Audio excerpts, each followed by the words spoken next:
Tonight, I want you to remember this. I want you to remember the story of Abraham Lincoln.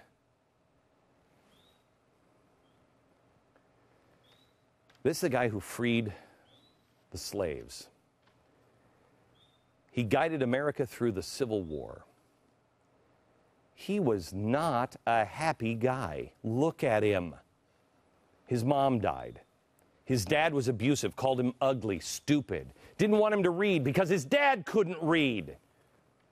His mother dies. His father abandons him. His sister and Abraham Lincoln live out in the middle of nowhere in the woods, terrified. Mom's dead. Dad's gone. We don't even know if he's coming back. And if he is coming back, that might be a bad thing. 9 years old. He survived off of nuts and berries in the woods. And then his dad just pops back in the spring, comes in with a new woman and says, "This your mom." Abraham Lincoln was so petrified of his father that he hid behind that stranger's skirt. And yet in the end, he said, "Everything I am, I owe to my mother.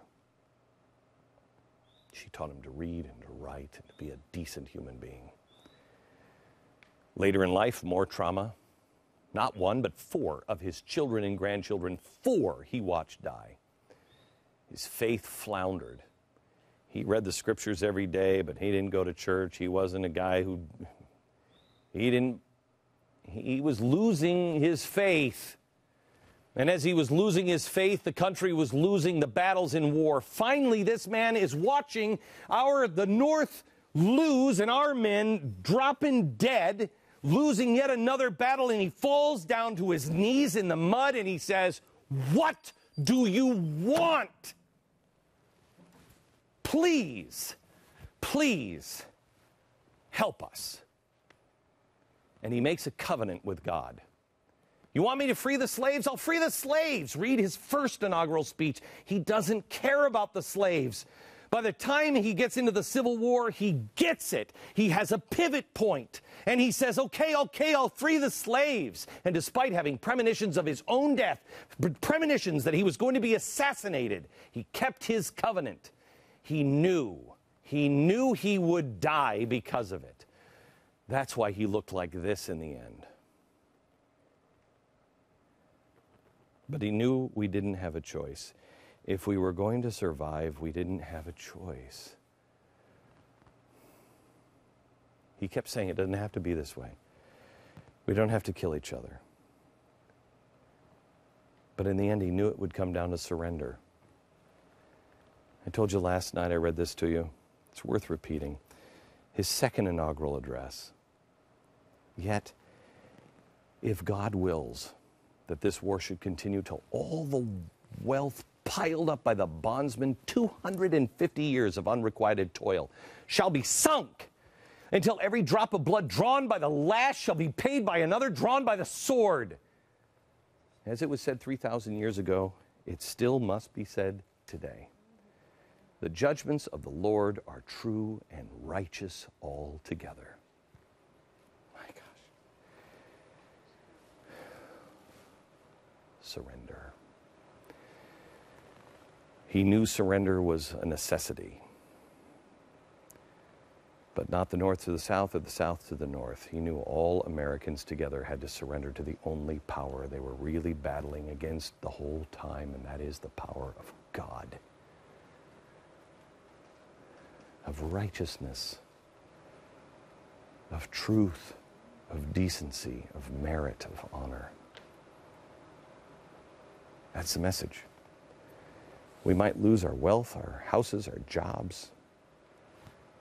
I don't know what price he's going to exact of us, but he will exact a price. And every day that we add more hatred, more anger, more rage, more kids, more bullies, more of these things that you're seeing now in YouTube that you can't believe, the more days we do this, the more we shirk from our responsibility, the more we say, I'll just write a check and make this go away, the higher the price we'll get. While our schools will give us ribbons for just showing up, God won't.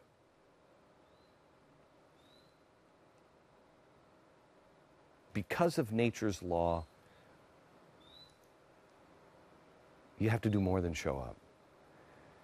God exacts a price on man's freedom, and we will pay it. And he'll begin to consider our payment full when we are humble and meek and kind.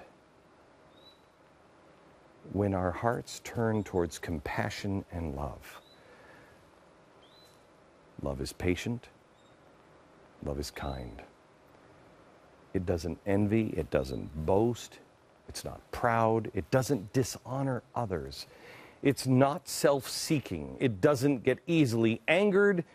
It keeps no record of any wrongs. Love does not delight in evil, but rejoices with the truth. It always protects. It always trusts. It always hopes. It always perseveres. Lincoln knew all of this because no one bailed him out of any of his troubles. He had to be driven to his knees and learn.